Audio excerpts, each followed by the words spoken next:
Bonjour à tous et bienvenue sur le plateau de la matinale de ce lundi 24 octobre. Il est 8h30, je suis ravie de vous retrouver pour encore une demi-heure d'actu, d'anecdotes et encore plein de choses à se raconter.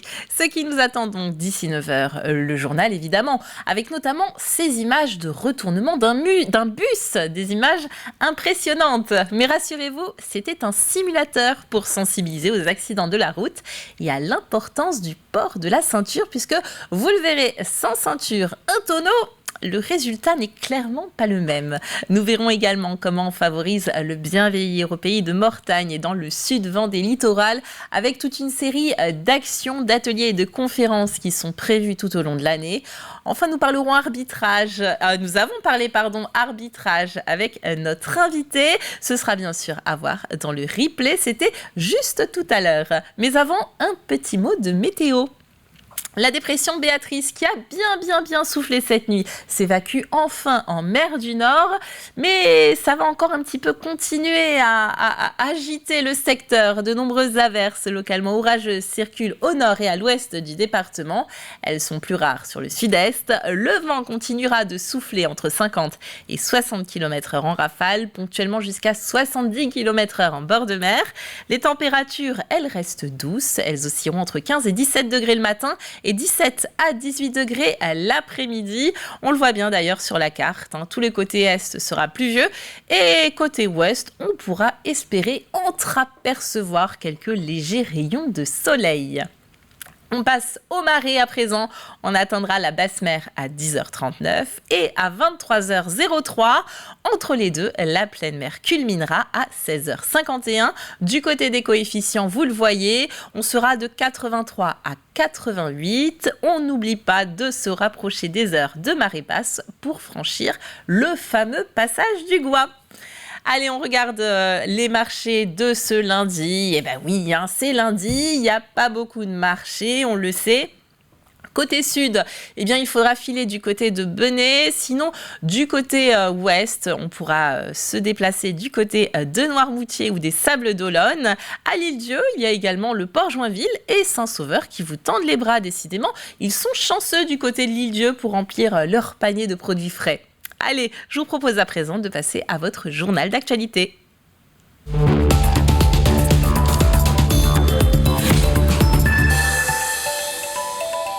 Et on ouvre cette édition avec des images impressionnantes d'un car en plein tonneau. Un tonneau certes au ralenti, mais tout de même, avec ce simulateur, il s'agit de démontrer l'importance du port de la ceinture dans les transports scolaires. À Saint-Gilles-Croix-de-Vie, le reportage de Grégoire de Châtillon.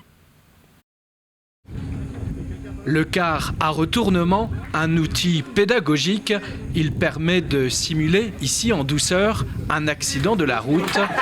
À l'intérieur, c'est un peu le monde à l'envers. C'est à toi, faut que tu t'arraches de là. En vrai, je sais pas trop. Enfin, c'est bizarre, c'est comme ça, on n'était plus sur Terre. Franchement, c'est à faire. Enfin, c'est à vivre, pas en accident, mais juste comme ça. Si vous pouvez le vivre, faites-le. On se rend compte que la ceinture, c'est vraiment très important.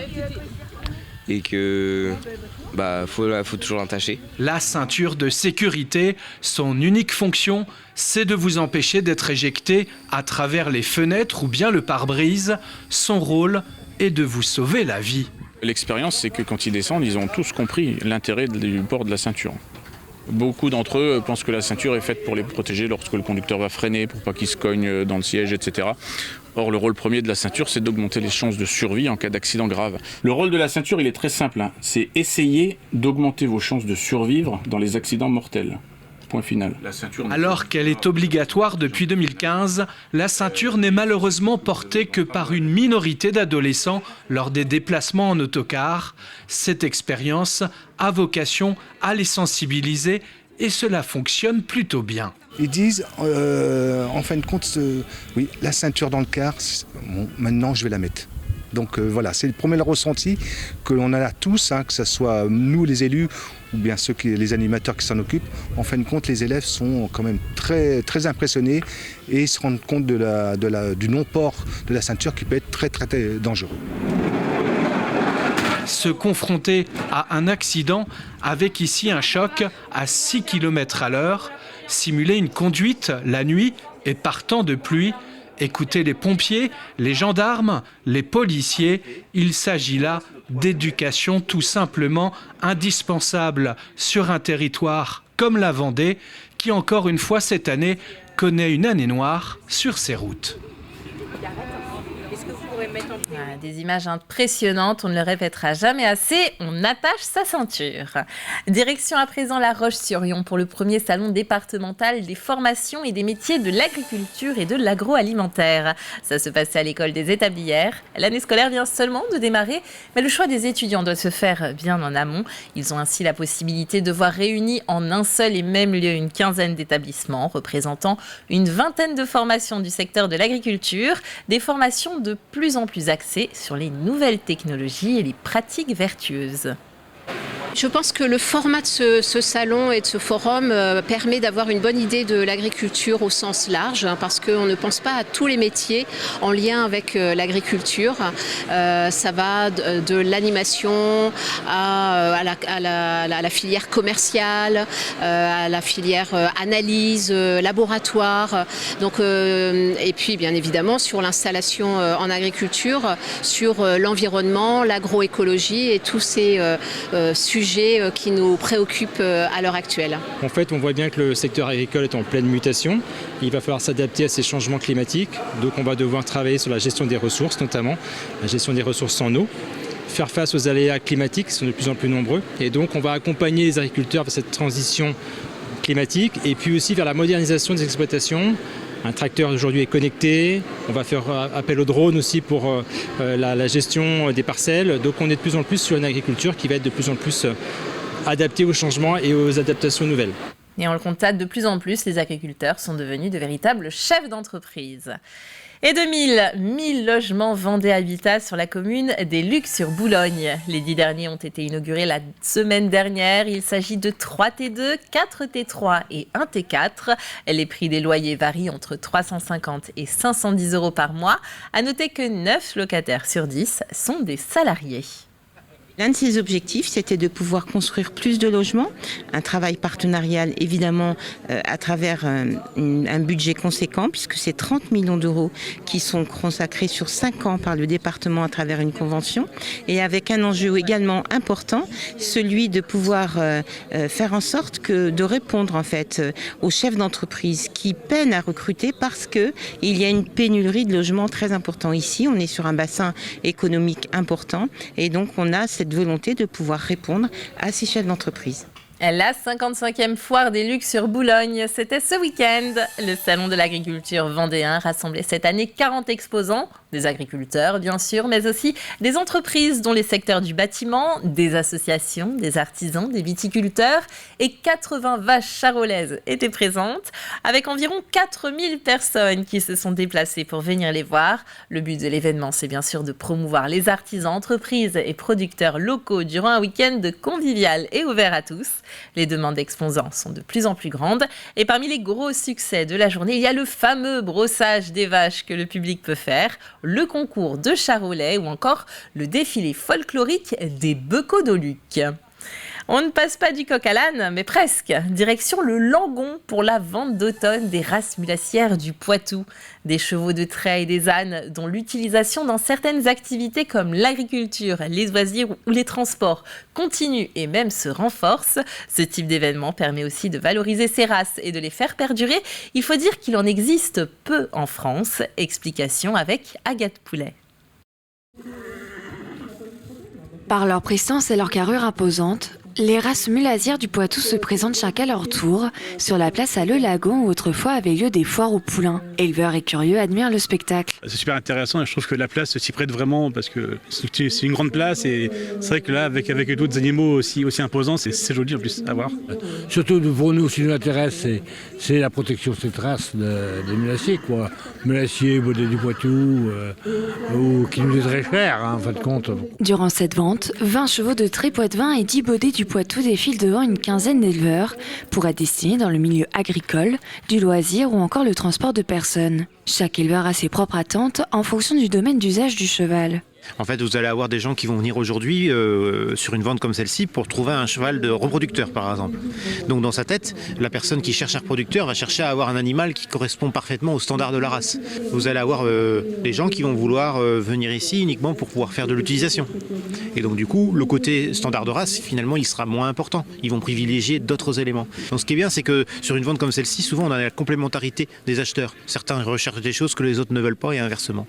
Grâce à sa force et sa polyvalence, le cheval de trait dévoile un véritable potentiel et est de nouveau présent dans certains secteurs d'activité, comme dans le maraîchage, mais pas seulement. Et de plus en plus, on les entend derrière.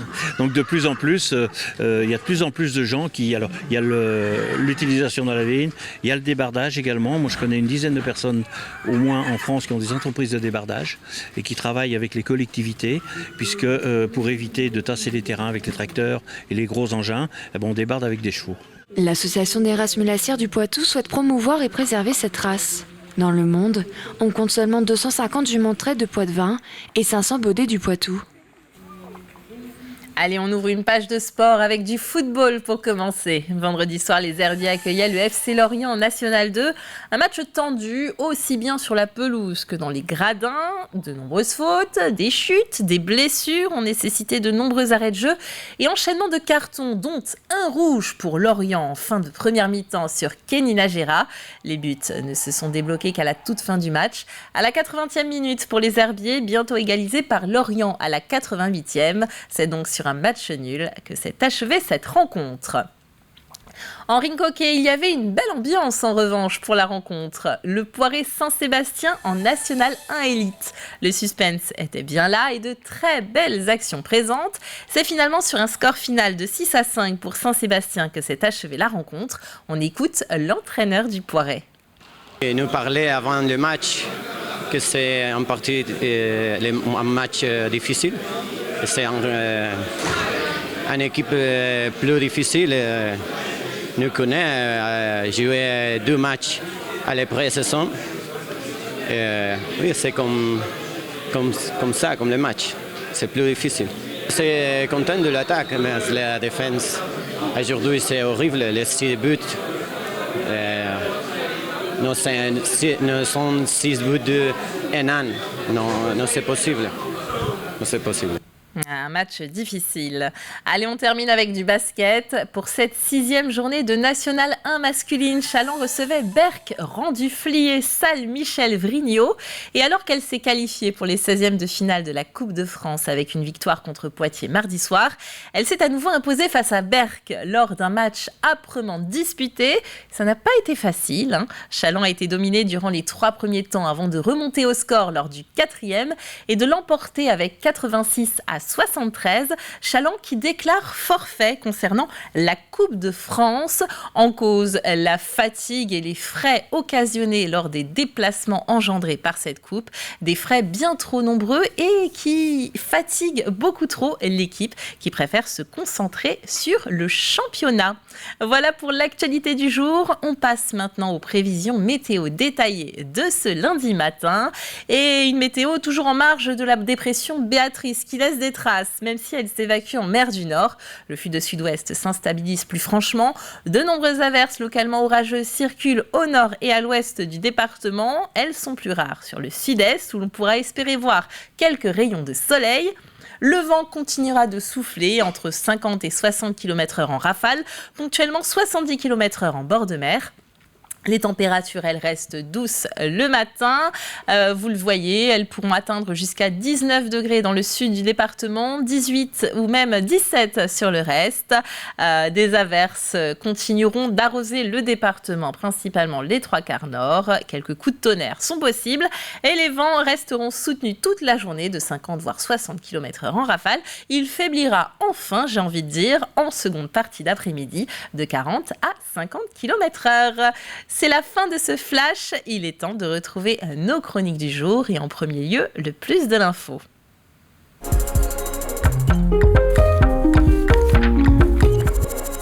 Le Le plus de l'info qui s'intéresse aujourd'hui au vieillissement et surtout comment bien vieillir. Une question sur laquelle travaille le pays de Mortagne et Sud-Vendée Littoral. Ils ont mis en place différentes actions présentées au public ces dernières semaines. Il y a notamment des ateliers et des conférences. On écoute.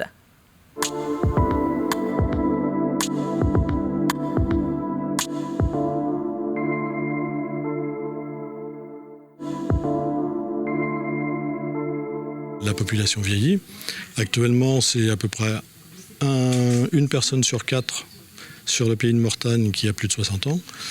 Toutes les projections prévoient, en tout cas à la fois au niveau départemental et national, qu'on va plutôt aller vers 1 sur 3, je pense, d'ici 2040-2050. Donc il est important de se préoccuper du vieillissement des personnes âgés, mais même s'ils sont des jeunes anciens à 60 ans. Et cette prévention senior est vraiment un atout incontournable pour justement éviter au maximum les problèmes qui peuvent être liés à l'âge. On édite une plaquette très détaillée qui détaille donc les ateliers qui vont être proposés, qui détaille aussi les partenaires. Alors ces ateliers, ils vont de la nutrition en passant par la gestion du stress, les premiers secours, le numérique, enfin bon, tout un tas de choses qui maintenant intéressent particulièrement les personnes âgées de plus de 60 ans. Effectivement, on demande de plus en plus, et dans tous les domaines, d'aller sur des plateformes, d'ouvrir des liens, de communiquer par messagerie, et j'en passe. Et tout simplement, les personnes maintenant dites seniors aiment beaucoup également aller visiter des sites. Et tout ça, bien voilà, il faut apprendre, il faut ne pas être complexé, et ces ateliers remportent donc un énorme succès à cause de ça, parce que c'est bien présenté. Bien vieillir, ça veut dire alors effectivement l'aspect santé, mais pas seulement. C'est le bien-être, c'est se sentir bien. C'est donc à la fois au niveau social, au niveau de l'habitat, au niveau global, je dirais. Et donc on s'attaque à toutes ces problématiques. Bien vieillir, c'est accepter effectivement de prendre de l'âge et ne pas se laisser attraper par tout ce qui est vieillissement, comme on se voit, on prend des rides, on a les articulations qui fonctionnent moins bien, mais on a souvent le cerveau qui fonctionne toujours à 100 à l'heure, et il faut adapter les deux. Et bien vieillir, c'est pouvoir avoir un équilibre entre mental et physique. Et voilà, on n'hésite pas à s'inscrire à ces ateliers et à ces conférences. Bien entendu, les programmes de ces deux communautés de communes est à retrouver sur leur site internet respectif. Place à l'emploi à présent.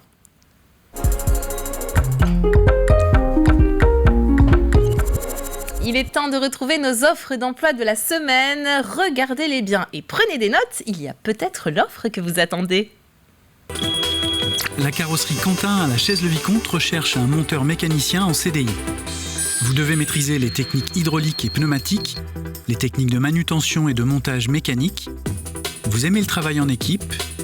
Enfin, vous recherchez un métier polyvalent et vous appréciez le travail en autonomie. À Saint-Denis-la-Chevasse, l'entreprise Robin et Fils recherche un dépanneur plombier chauffagiste électricien en CDI. Vous devez posséder une expérience minimum de 5 ans dans le domaine du dépannage. Vous devez être autonome, aimer le travail bien fait et vous savez faire preuve de professionnalisme. Enfin, vous avez un bon relationnel et du savoir-être. L'entreprise Beneteau à Belvigny recherche un mouleur-drapeur en CDI. Vous devez être une personne manuelle et aimer bricoler. Idéalement, vous avez une première expérience dans les métiers du composite. Vous êtes reconnu pour votre rigueur, votre précision et votre autonomie. Enfin, vous savez vous adapter et faire preuve d'initiative. Le plateau d'Auguste à La Roche-sur-Yon recherche un cuisinier confirmé en CDI à temps plein. Issu d'une formation technique en cuisine, BEP ou CAP ou formation équivalente, vous avez une aptitude au commerce et à l'accueil client. Vous avez une expérience confirmée en cuisine, vous aimez la cuisine faite maison, simple, avec du goût. À Saint-Prouan, l'entreprise Sadev recrute un fraiseur en CDI. Vous devez avoir une bonne connaissance de la commande numérique et maîtriser idéalement le langage FANUC. De formation bac à bac+2, vous disposez d'une expérience d'au moins 4 ans dans le fraisage à commande numérique. Les qualités recherchées sont la polyvalence et l'autonomie, le sens du travail d'équipe, ainsi qu'une bonne capacité d'adaptation. À Saint-Denis-la-Chevasse, l'entreprise Europe Snacks recherche un conducteur de ligne en CDI. Vous êtes reconnu pour vos qualités relationnelles et organisationnelles. Vous devez être rigoureux et être animé d'un fort esprit d'équipe. Enfin, vous serez formé en binôme pour que votre intégration soit réussie. L'entreprise Beneteau recherche un accastilleur en CDI. Vous devez être manuel et vous aimez bricoler. Vous êtes reconnu pour votre rigueur, votre précision et votre autonomie. Enfin, vous savez vous adapter et faire preuve d'initiative. À Fontenay-le-Comte, l'entreprise Oranet recherche un technicien de maintenance en CDI. Vous devez avoir une formation technique en maintenance, détenir le permis B, être autonome, dynamique et mobile. Enfin, vous savez faire preuve de rigueur et avez un bon relationnel. Les débutants sont acceptés. Les magasins Lidl en Vendée recherchent un équipier polyvalent en CDI. Dans l'idéal, vous avez déjà une expérience en tant que caissier, hôte de caisse ou vendeur. Mais les débutants sont acceptés. Vous devez être organisé et savez prioriser vos actions. Enfin, vous aimez le travail en équipe. Et si c'est allé un peu trop vite pour vous, vous pouvez bien sûr retrouver en intégralité les annonces au fil de la journée sur la chaîne et à la demande sur tvvendée.fr. On passe à l'extrait du jour.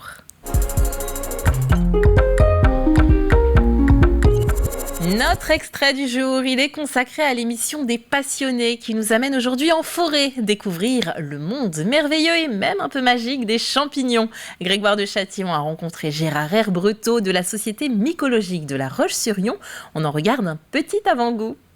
Gérard, vous êtes un vrai passionné de ce monde, encore un peu étrange pour certains, ce monde des champignons.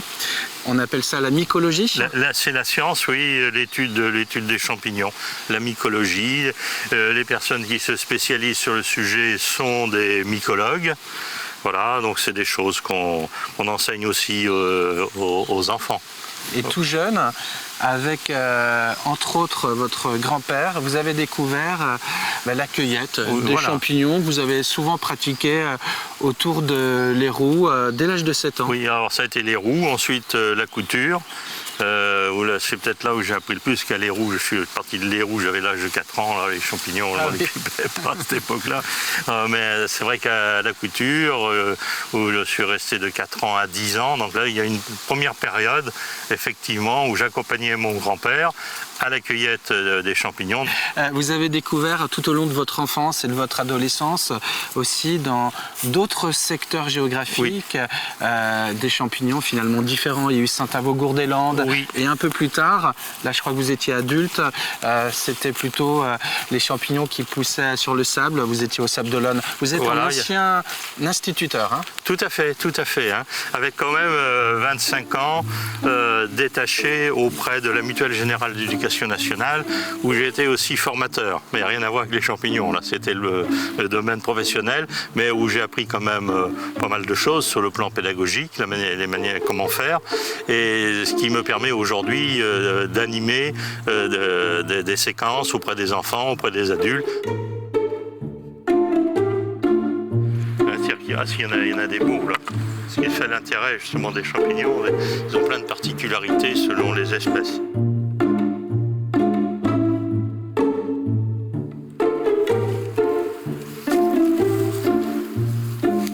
Je ne sais pas vous, mais je sens presque d'ici l'odeur du champignon fraîchement cueilli. En tout cas, ça donne envie de partir à la cueillette.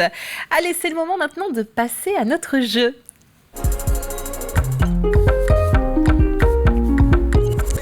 Et pour jouer avec nous, il vous suffit de répondre à une question.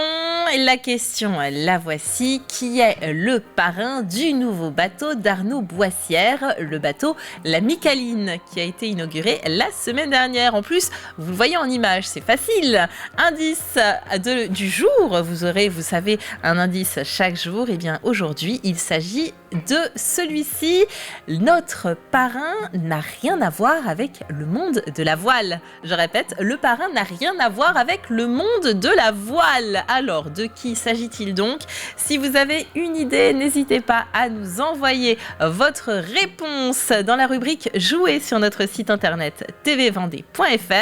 À gagner cette semaine, un cadeau de notre partenaire La Route du Sel, qui consiste en une invitation canoë sympa pour 2 personnes. Et c'est un cadeau qui est quand même vraiment très sympa, avec la personne de votre choix d'aller pagayer comme ça au milieu des canaux. Et pour cela, il suffit de nous donner juste un nom. Allez, réfléchissez bien, je suis sûre qu'en y pensant, vous allez trouver la réponse. Je vous propose à présent de nous quitter puisque cette matinale s'achève. On se retrouve demain, ici même, à partir de 7h du matin pour une nouvelle émission. D'ici là, passez tous une très belle journée et à bientôt sur TV Vendée.